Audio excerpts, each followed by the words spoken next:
of my Butterick 6386 Lisette windbreaker sew along. If you've made it to this video, that means you should have a left side and a right side of the front of your windbreaker. If you missed the instructions on how to sew the front, go back to yesterday's video. I'm going to have it linked here, and then all the videos in the sew along as they are published will be added to the description box, so check that out if you need information on cutting your fabric, picking a size, and all that good stuff. Today's video is going to be quick. It's all about installing the zipper, the hardware on the center front of your jacket, how you will get in and out of this garment. It's very straightforward, but there are lots of tips and tricks that I'm going to provide along the way. So be sure to look out for those pro tips, side notes, and Lindsay Says call outs, because those will help you install the zipper with a whole arsenal of tips to help it look the best it can possibly look. So without further ado, let's take it over to my cutting table where we will start installing the zipper. So sewing the zipper. Now this is a lapped zipper. I think it's a lapped zipper. And on the surface, it seems like it is a lot easier to sew, but there are some tricks to it. So hopefully we'll be able to sort all those out today, and then we'll all have beautiful zipper installations. The first step on this type of zipper is to actually sew your front pieces, right sides together, along this center front seam here. Now I know that seems a little bit like, what the heck? But we're gonna sew them we're gonna sew this closed and then use that seam line as a guide for where our zipper teeth are placed. So before you go off and stitch that, if you are serging your raw edges or however you're finishing them, go ahead and do that also. So I'm gonna serge both raw edges and then stitch it all together. So serge the raw edges individually.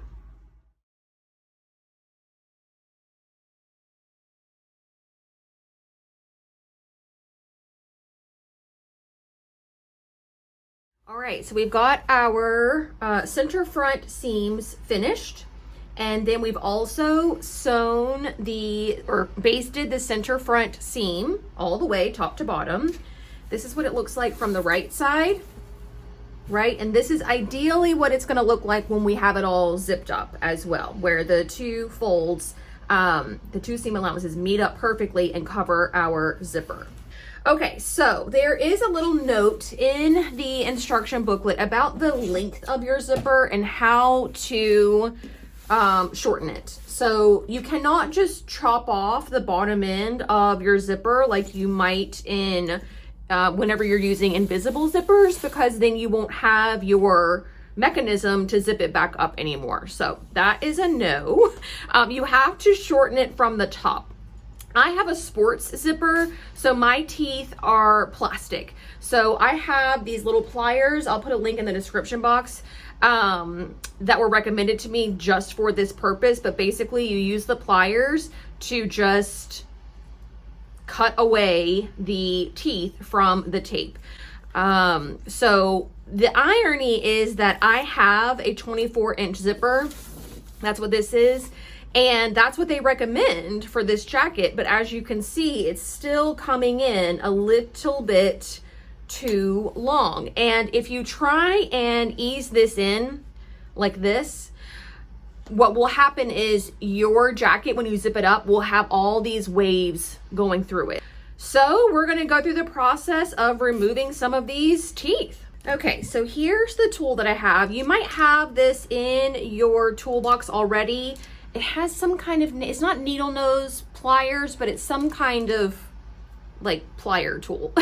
Again, I'll have it linked in the description box. So basically what I did was I laid my zipper down right sides together, or right side of the zipper to the wrong side of the garment. And I lined it up, you know, kind of keeping everything as taut as it will be once it goes through the machine. And then I'm going to mark within 1/8 of an inch of the seam line. So our seam line up at the neckline is 5/8 of an inch. So that is here. And then if we're gonna go 1/8 of an inch below that, I know I'm just gonna go ahead and rip out from the bottom line up. That said, you absolutely do not have to rip out 45 teeth. You really only need to rip out, I don't know, like 3 or 4, so that just enough for your machine's presser foot to get through there and not cause you any problems, because you're inevitably going to just cut this other part off anyways. But you take your tool like so, and you kind of just, these are plastic, so they're going to cut they're going to actually cut the plastic, and then it'll just kind of give way from the fabric of the zipper tape. So it's not, you know, pretty, but no one will ever see this. So just rip out like 3 or 4 of them and you should be good to go. Okay, that's what one side looks like. I'm gonna go ahead and do the other one as well. Now, before we move on, because inevitably, I promise you I've done it before, you will forget that you've ripped those out and you will go to zip up your zipper and it'll come off. So we need to just create a little bit of a stop here, and you can do that at your sewing machine by zigzagging several times over the tape here and getting like a really thick thing of thread right here on the end, and that'll serve as your zipper stop. You can also do this by hand if you wanted to, you know, get out a needle and thread.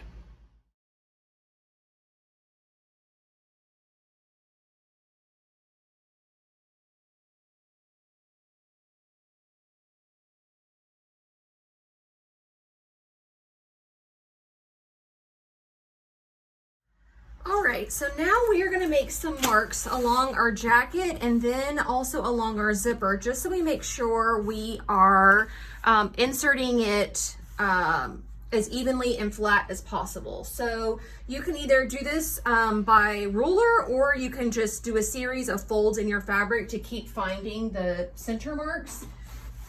But I have a really nice long clear ruler here. And so we just have like, you know, 4 little quadrants that we can use to help us line everything up. So zip up your zipper and do the same thing. You're just gonna lay it flat, and we're gonna mark 1 here. We are gonna mark another one at the halfway point, and then another one at the quarter mark. And again, this is just making sure that everything can stay nice and lined up as best we can, because the next step is to take your zipper, lay it on top of your jacket like this, and sew down either side of the zipper tape. And as you can see, just from me doing this with my finger, it's wanting to shift. It is very easy to get the center of your zipper teeth to not be on the middle anymore. So we are going to use that same double-sided, what is that? Wonder Wash, whatever that stuff's called.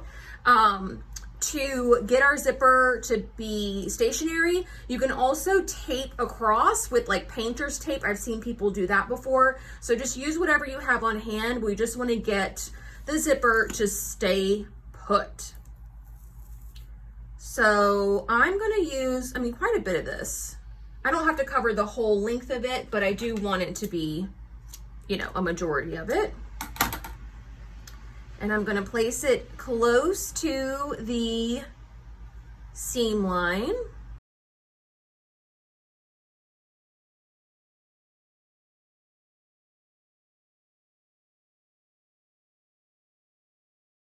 And this works with steam, so I am going to peel off the backing, lay my zipper tape down, matching up all the marks that I made, and then steaming over the teeth at a low heat, because this is plastic. I will be back once this is laid down and centered. Okay, so I've got my zipper tape taped down, for lack of a better word.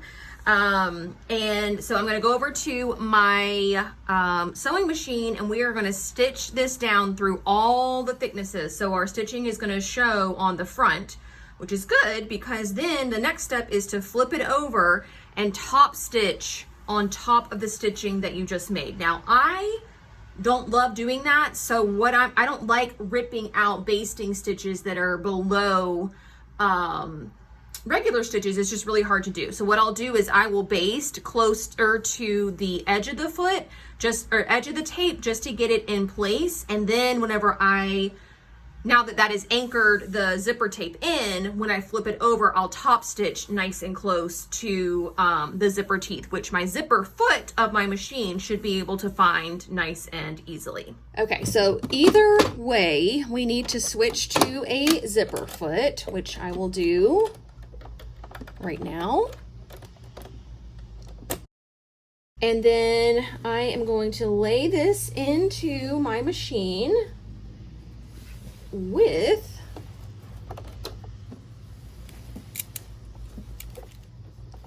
the zipper foot not on the teeth like you normally do for zipper feet, but I will run the edge of the zipper foot through it like that. That way I'm just getting, I don't know, 1/8 of an inch away from that, from those zipper teeth. And then when I go do my top stitching, they're not like competing with each other as I try to rip the basting stitches out. I'm just going to put a little pin over here to keep this from sliding around. Drop this and then ping up to a basting stitch. And then the tape should hold everything else in place. Okay, and then for the other side, I will switch my zipper foot to the other side and then just do the exact same thing again. Okay, now that we've got the zipper fully installed, we can go in and, still using our zipper foot, but placing the zipper foot over the teeth like it's supposed to be, you will get a closer fit. All right, now all I'm going to do is move my zipper foot to the other side, and we are going to start top stitching. So I like to do a top stitch at like 3.5 millimeters long. And then also you're going to want to take your zipper pull and just gently push it down a few inches from the top, so that we are going to be able to sew around the zipper pull itself. Place your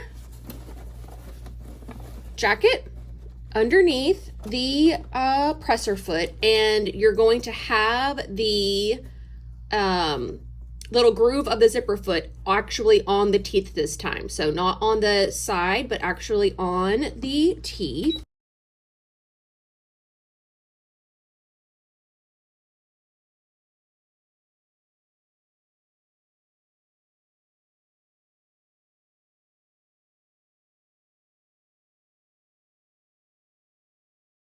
All right, so from here, you just want to rip out your basting stitches, and then eventually we are going to use our seam ripper to slice along, not slice, but break those basting stitches that are keeping the seam closed. We're going to break those so that the zipper is fully exposed. Yay. All right, zippers are in. I told you that was pretty straightforward. Hopefully you were able to use some of my tips and tricks and have a beautiful zipper install at this point. If you have any questions at all, leave them in the comments section below. If you would like to send a photo or a video to accompany your question, do that over on Instagram. You can DM me there at Inside the Hem, and I'll be able to see your photo and better help you that way.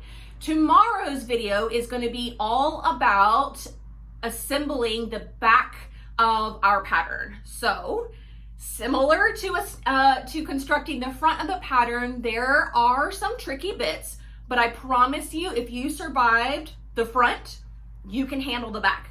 I promise you. So that's what we are going to work on tomorrow. Meet me back here for episode 4, but that's going to do it for me today, y'all. I will see you all tomorrow.